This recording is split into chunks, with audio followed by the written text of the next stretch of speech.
কতটা পথ পেরোলে তবে স্বপ্ন সত্যি করা যায়? দীর্ঘ সেই পথের কিছুটা রুক্ষ, কিছুটা এবড়ো খেবড়ো, কিছুটা মসৃণ, কিছুটা পথ হেঁটে, কিছুটা সাইকেলে, কিছুটা আবার টোটোতে। প্রতিদিন সকালটা এভাবেই শুরু হয় জ্যোতির। গ্রামের বাড়ি থেকে শহরের স্কুলের দূরত্ব 30 কিলোমিটার। ক্লাস 5 থেকে প্রতিদিন এভাবেই যাতায়াত। জ্যোতি দে এখন পড়ে ক্লাস 11-এ। ছোটবেলা থেকেই পড়াশোনায় ভালো ছিল জ্যোতি, কিন্তু গ্রামে সেরকম স্কুল ছিল না। তাই বাবা মা ক্লাস 5-এ জ্যোতিকে ভর্তি করিয়েছিলেন বহরমপুর মহারানী কাশীশ্বরী গার্লস হাই স্কুলে। বাড়ি থেকে যা দূরত্ব 30 কিলোমিটার, কিন্তু মেয়েকে ভালো শিক্ষা দেওয়ার ক্ষেত্রে এই 30 কিলোমিটার দূরত্ব কোনো বাধাই নয় জ্যোতির বাবা মায়ের কাছে।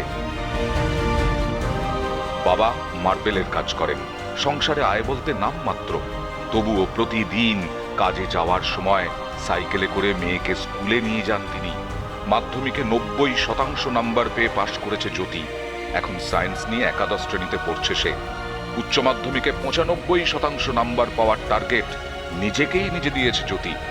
সায়েন্স সাবজেক্ট পড়ানোর জন্য টিউটর দেওয়ার ক্ষমতা নেই বাবা মায়ের। মেধাবী জ্যোতিকে পড়াতে তাই শিক্ষকেরা কোনো অর্থ নেন না। জ্যোতি চায় বড় হয়ে শিক্ষক হতে, কারণ সে বোঝে একমাত্র শিক্ষাই পারে সমাজকে বদলাতে। শিক্ষার জ্যোতি পৌঁছলে তবেই উন্নততর হবে জীবন।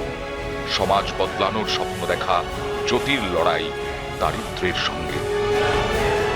জ্যোতিদের অদম্য জেদ আর মেধাকে কুর্নিশ জানায় নিউজ 18 বাংলা। মঞ্চে আসার জন্য অনুরোধ করব জ্যোতি দেখে।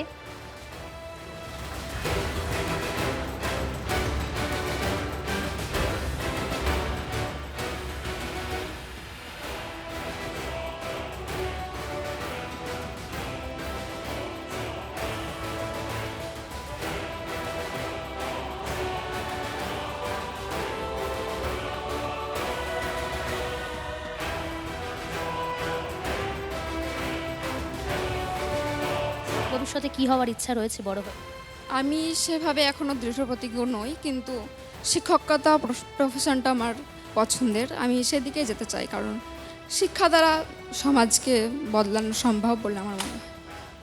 অনেক অনেক ধন্যবাদ শুভ, তোমার জন্য শুভেচ্ছা, অভিনন্দন, অনেক দূর এগিয়ে চলো।